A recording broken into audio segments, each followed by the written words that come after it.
ओम श्री परमात्मने नमः। प्यारे साथियों, मेरा नाम पंडित श्रवण कुमार सारस्वत। मेरे चैनल का नाम है सनातन संस्कृति एवं नीति ज्ञान। पिछले वीडियो में मैंने प्रेम एवं प्रेम के आधार पर कुछ जानकारी आपको दिया था, वो भाग 1 था। और आज भाग 2 में मैं प्रेम एवं प्रेम के आधार पर कुछ अतिरिक्त जानकारी आपको देना चाहूँगा। पिछले वीडियो में हमने प्रेम की परिभाषा और वो प्रेम के स्वरूप के विषय में बताया, और इस वीडियो में प्रेम के कतिपय महत्वपूर्ण दृष्टांत एवं प्रेम के स्वरूप के तात्विक विवेचन पर मैं आपको कुछ कहना चाहूँगा। मित्रों, प्रेम के 2 स्वरूप होते हैं, एक लौकिक और दूसरा पारलौकिक। पति का पत्नी के साथ, पत्नी का पति के साथ, पिता का पुत्र के साथ, पुत्र का पिता के साथ, भाई भाई के साथ, प्रजा का राजा के साथ और राजा का प्रजा के साथ, मित्र का मित्र के साथ। एक प्रकार के जो प्रेम हैं ये सब लौकिक प्रेम की श्रेणी में आते हैं।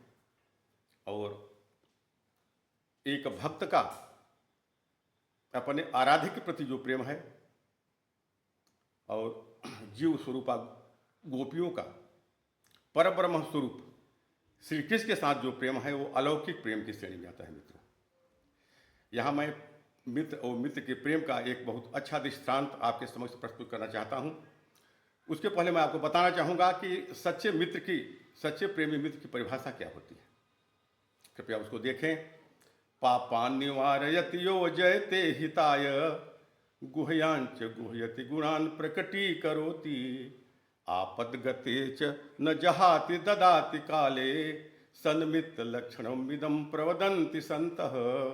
सच्चा मित्र वही है जो पापान निवारयत योजयते हिताय, अपने मित्र को अशुभ कार्यों से दूर रखे, अशुभ कार्यों के लिए उसको मना करे और शुभ कार्यों में उसको लगाए। पापान निवारयत योजयते हिताय, गुह्यांच गुह्यति, जो उसकी गोपनीय चीज़ें हैं उसको छिपाए, और गुणान प्रकटी करोति, और उसको गुणों को प्रकट करे।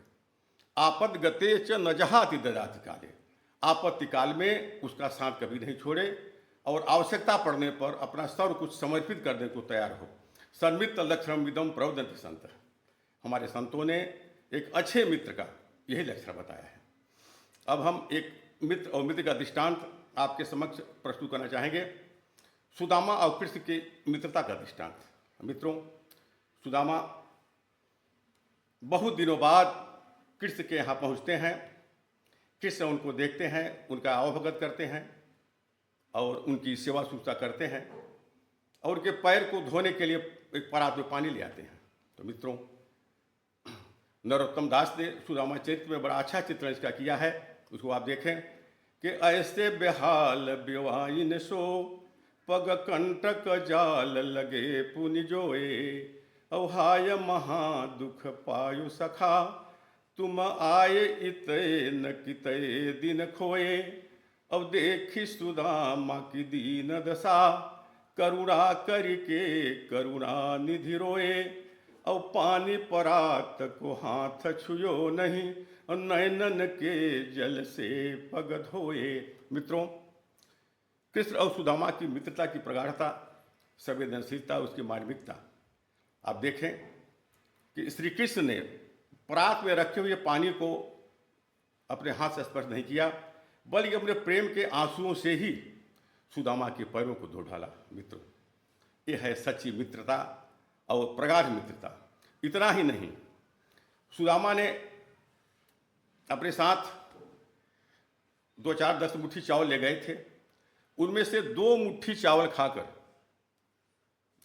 योगेश्वर श्री कृष्ण ने सुदामा को 2 लोगों का साम्राज्य एवं ऐश्वर्य प्रदान कर दिया कि तंदुल खाई मुट्ठी दुई चाउर, और दीन ही दियो दुई लोक बिहारी। 2 मुट्ठी चावल खा के श्री कृष्ण ने सुदामा को 2 लोगों का साम्राज्य एवं ऐश्वर्य प्रदान कर दिया। मित्रों, श्री कृष्ण ने सुदामा को 2 लोगों का ऐश्वर्य तो प्रदान किया, लेकिन सुदामा को उन्होंने बताया नहीं। मित्रों, हमारे नीति शास्त्रों में ऐसा लिखा हुआ है कि किसी का उपकार करके, किसी का प्रिय करके व्यक्ति को मौन रहना चाहिए। प्रियम कृत्वा मौनम, यही एक सच्चे परोपकारी का लक्षण होता है। इसके विषय में भर्तृहरि के एक नीति श्लोक को मैं कोट करना चाहूँगा। उन्होंने लिखा है कि प्रियम कृत्वा मौनम सदसि कथनम चाप्युपकृते सताम के नोदिष्ट विषम असिधारा व्रत महान। मित्रों, किसी का उपकार करके, प्रिय करके मौन रहना ये बहुत बड़ा व्रत माना गया है। और हमारे संतों ने उसको इतना बड़ा व्रत माना है कि तलवार के धार के चलने के बराबर कठिन है। तो योगेश्वर श्री कृष्ण ने सुदामा को 2 लोक तो दिया, लेकिन इस व्रत का पालन करते हुए उन्होंने सुदामा को इसके विषय में कुछ नहीं बताया। मित्रों, आगे प्रथम भाग में हमने कृष्ण और गोपियों के प्रेम के संबंध में हमने जिक्र किया था। उसमें गोपियों का कृष्ण के प्रति जो प्रेम था उसका दृष्टांत हमने प्रस्तुत किया था। अब मैं एक दृष्टांत प्रस्तुत करना चाहता हूं कि कृष्ण का गोपियों के प्रति कैसा प्रेम था। तो मित्रों, एक दृष्टांत को आप देखें। कृष्ण गोपियों के यहाँ कुछ संदेश भेजना चाहते हैं, इसके लिए वो उद्धव को बुलाते हैं। उद्धव आते हैं, उद्धव को दूर से ही ले आते हैं, अवगत करते हैं और अपने बगल में बैठा के संकुचित होकर बैठ जाते हैं। तो देखी दूर ही ते दौरी पौरी लग भेट लाई शासन दे आसन समेट सकुचानी ते तो कहें रत्ना करो गुणन गोविंद लागे जवलो कछ भूले ते भ्रमे ते अधिकाई ते। बैठ के कृष्ण भगवान ऐसा इस मनोवृत्ति में आते हैं, मनोभाव में, जैसे किसी भूली हुई चीज को याद कर रहे हों। तो क्या सोच रहे थे श्री कृष्ण भगवान, उनके मन में क्या चल रहा था, क्या सोच रहे थे कि कहाँ कहें उद्धव से कहूँ तो कहाँ लो कहें कैसे कहें कहें पुण्य कौन ती उठानी ते। तो गोपियों को जो संदेश भेजना है उस संदेश को हम उद्धव से कहाँ कहें, कैसे कहें, किस प्रकार कहें और कहाँ से कहना प्रारंभ करें, यही उधेड़ बुन में लगे हुए थे। स्थिति ऐसी निर्मित हुई कि इतने अधिक भाव, प्रेम के भाव उनके हृदय में इकट्ठा हो गए कि भाव अधिकाई ते उमगी कंठ आई भींच और निर्भय बहन लागी बात अखियान ते। तो उद्धव से गोपियों के संदेश को उन्होंने आंसुओं के रूप में ही व्यक्त किया, उसको वाणी से व्यक्त नहीं कर सके। मित्रों, हृदय की सच्ची अनुभूति को वाणी से व्यक्त करना यदि कठिन नहीं तो यदि कठिन है, बहुत ही कठिन है, असंभव तो नहीं कर सकते, लेकिन कष्ट संभव अवश्य है। इसके आगे के पंक्तियों में आप देखिए कि विरह की व्यथा को कहना बहुत ही कठिन है। बड़े बड़े श्रेष्ठ कविगण भी विरह की व्यथा की कथा को कहने में अपने आप को असमर्थ पाते हैं। तो विरह व्यथा की कथा अकथ अताह अथाह महा कहत बने न जो प्रवीण सुख बीन सो कहें रत्ना कर बुझावन लगे जो कान उधव सो कहन हेतु ब्रज युवती सो। तो गहवरी आयो गरो भभरी अचानक त्यों और प्रेम परो चपल चुचाए पुतरी न सो। तो नय को कहीं बैननी अनय को कहीं नयननि सो और रही सही सो कही दीन हिचकीन सो। कृष्ण भगवान जो संदेश गोपियों का उद्धव से भेजना चाहते थे उस संदेश को नय को कही बैननी, वाणी से बहुत थोड़ा ही कह पाए, अनय को कही नयननि सो, नेत्रों से आंसुओं के रूप में उन्होंने बहुत कुछ कह लिया। और रही सही सो कही दीन हिचकीन सो, जो शेष बचा वो हिचकियों के माध्यम से उन्होंने गोपियों को अपना संदेश भेज दिया। मित्रों, लोक व्यवहार में आप देखेंगे अगर किसी को हिचकी आती है तो उसको आभास होता है कि मुझे कोई याद कर रहा है, और जैसे ही उसको ये आभास होता है कि अमुक व्यक्ति मुझे याद कर रहा है, उसका नाम स्मरण होते ही हिचकी समाप्त हो जाती है। वही स्थिति श्री कृष्ण भगवान की थी कि वाणी से बहुत कम कहा, नेत्रों से आंसुओं के रूप में बहुत कुछ कहा, और जो शेष बचा था उसके हिचकियों के रूप में जो है उन्होंने कह डाला। मित्रों देखिए, यहाँ पर जिस प्रकार का प्रेम गोपियों का कृष्ण के प्रति था उसी प्रकार का भाव श्री कृष्ण का गोपियों के प्रति भी था। योगेश्वर श्री कृष्ण ने अपने गीता में लिखा है कि ये यथा मां प्रपद्यन्ते ताम तथैव भजाम्यहम्। जो लोग मुझको जिस प्रकार से भजते हैं मैं भी उनको उसी प्रकार से भजता हूँ। मित्रों, एक संसार में एक प्रचलन है, लोग कहते हैं कि out of sight out of mind. जो दृष्टि से दूर हो जाता है वह दिमाग से भी दूर हो जाता है। मित्रों, हमारा काव्य शास्त्र इसका खंडन करता है, बोला नहीं। स्नेहा नाहू कि मैं विरहे ध्वंसिनस्त। कुछ लोग कहते हैं कि विरह में स्नेह नष्ट हो जाता है, लेकिन ऐसा नहीं है। ते तो भोगात इष्टे भोगान उपचित रसा प्रेम राशि भवंती। वे तो मिलन के अभाव में उपचित रसा बढ़े हुए रस वाले होकर एक प्रेम का पुंज बनता है, प्रेम की राशि बनती है। और जब व्यक्ति जब भी उससे जब मिलता है तो प्रेम के पुंज के रूप में उसका प्रेम एक पुंज के रूप में प्रखर रूप में जो है उसके सामने प्रकट होता है। मित्रों, प्रेम के एक दृष्टांत आपको मैं देना चाहूँगा। जो मेघदूत में कालिदास ने यक्ष और यक्षिणी के विषय में अपने काव्य को लिखा है। यक्ष को कुबेर का श्राप मिल गया था, तुम 1 वर्ष तक अपनी यक्षिणी से प्रियतमा से दूर रहोगे।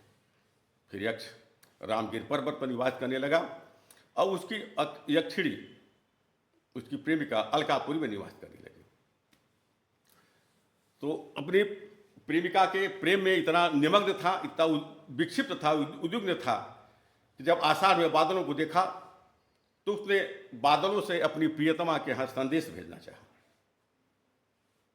और उसी वजह से इस खंड काव्य का नाम ही मेघदूत रखा गया है कि मेघ के माध्यम से उसने अपनी प्रियतमा के यहाँ अपना संदेश भेजना चाहा। मित्रों, देखिए, धूम ज्योति सलिल मरिताम सनुपात मेघ संदेशार्था क्वपटु कर्ण ही प्राण भी प्रापणिया।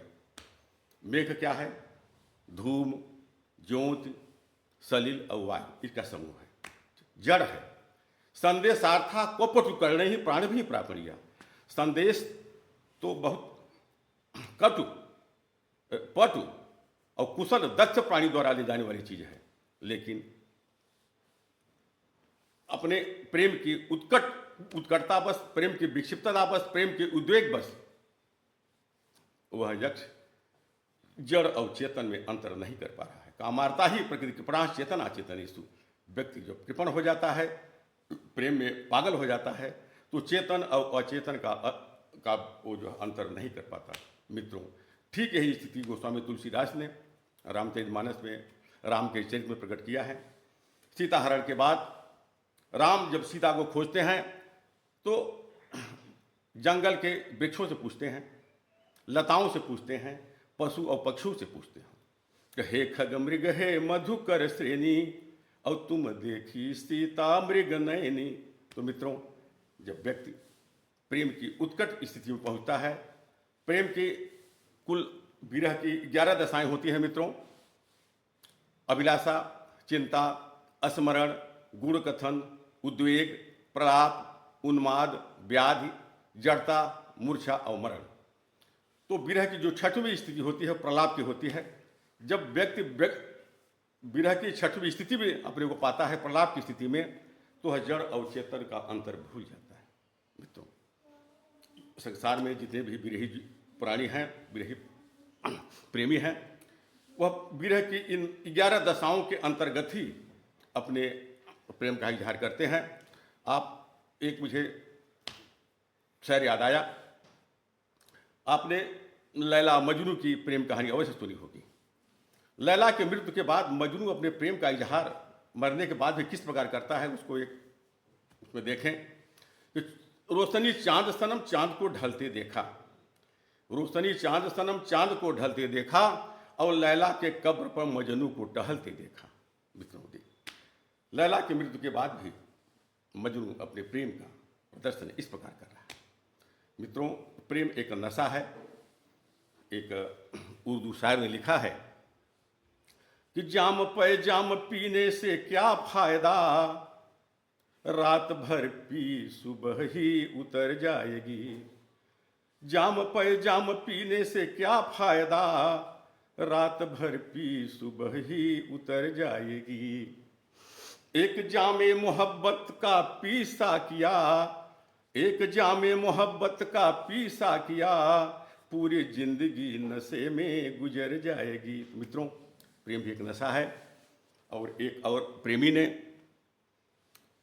अपने मित्रों को यह समझाइश देता है कि हे मित्र,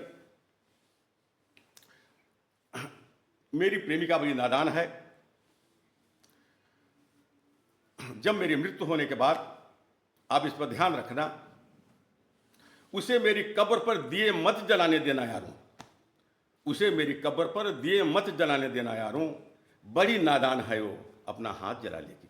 सोचो मित्रों कि वह प्रेमी अपनी प्रेमिका के विषय में कितना समर्पित भावना रखता है।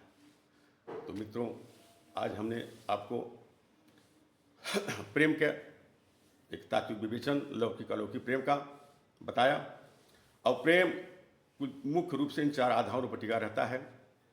एक दूसरे के प्रति अटूट विश्वास हो, एक दूसरे के प्रति आत्मसमर्पण की भावना हो, एक दूसरे के प्रति सम्मान की भावना हो, और त्याग, सहानुभूति और सौहार्द यहाँ रहता है।